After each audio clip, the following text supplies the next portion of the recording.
Hello there, I'm in Denmark, where winters usually are between 2, 4, 5 plus degrees, sometimes just below zero, and occasionally a bit colder. Winter is here, the boat is staying in the water, and this is how I personally keep it freeze-free during the winter months. My goal here is not to keep the boat warm or comfortable, but simply to keep the inside of the boat from freezing, protect the engine and protect the seacocks. I have been using this setup for the last 4 or 5 years now, and it works well for me. So today I'll show you exactly how it's set up and why. Hi, my name is Mike, a musician and a passionate sailor exploring the wonderful Nordic coastlines of Denmark, Sweden and Norway while chasing freedom aboard my 28-foot sailboat. Join me on my sailing adventures. This is just amazing! I'm loving it! First and foremost, the boat is connected to shore power and everything runs through one central power strip. That power strip is basically the brain of the whole system. From there, I control all the heating devices inside the boat. The idea is simple: keep temperature above zero and protect the most vulnerable parts. This is a Wi-Fi control power strip with 4 outlets. Each outlet controls one device and I can turn them on or off directly from an amp on my phone. That means if the temperature drops suddenly, I don't have to come down to the harbor. I can react remotely. It also makes the setup flexible and very easy to manage. Another important part of this setup is temperature monitoring.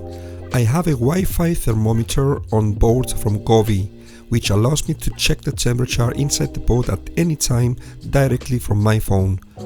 With the Govi app, I can see exactly what the temperature is even when I'm not at the harbor.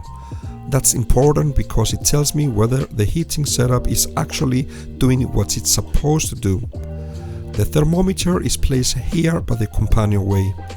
This gives me a good overall reading of the cabin temperature, and it's also a spot where the Wi-Fi reception is reliable. I could place it down in the engine room as well, but Wi-Fi reception can sometimes be a bit weak down there, so for now this position works best for me. As long as I can see that the temperature stays just above zero, I know everything inside the boat is freeze-free. This is not sponsored, it's simply what I use and what has worked well for me. I also use a couple of moisture absorbing bags inside the boat during winter. They don't add heat, but they help reduce moisture and condensation, which is always a good thing in cold weather.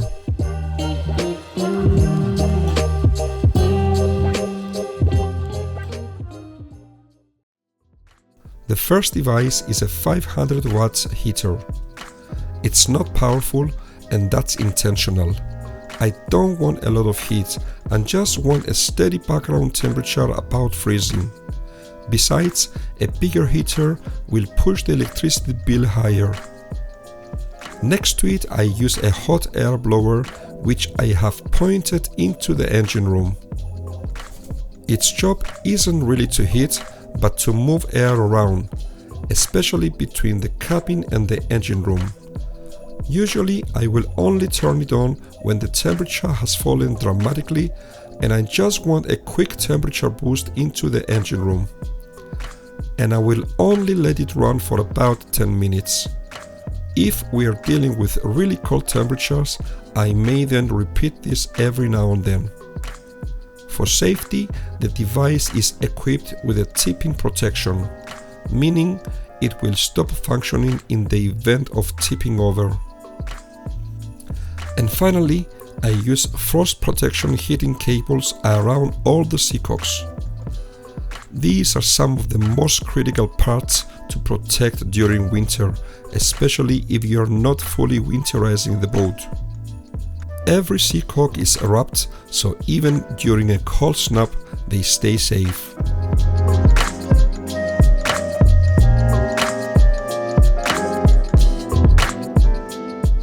Another important part of this setup is airflow. I have removed the stairway at the companionway, which means the engine room is now open to the cabin. By placing the heater and the blower here, warm air can circulate freely between both areas.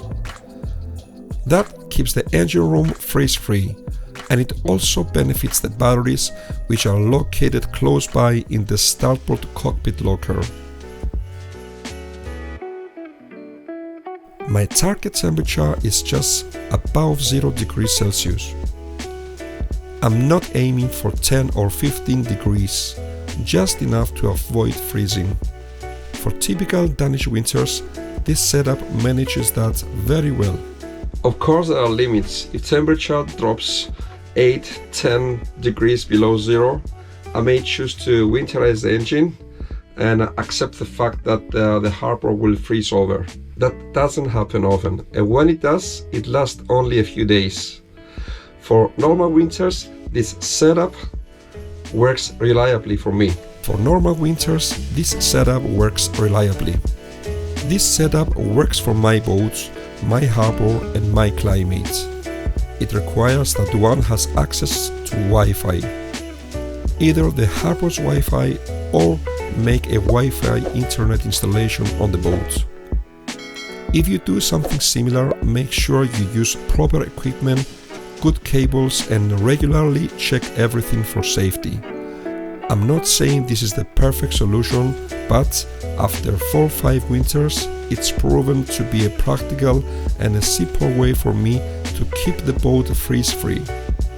If you found this useful, feel free to leave a comment or share how you handle winter on your boat. Thank you so much for watching, and I'll see you in the next one.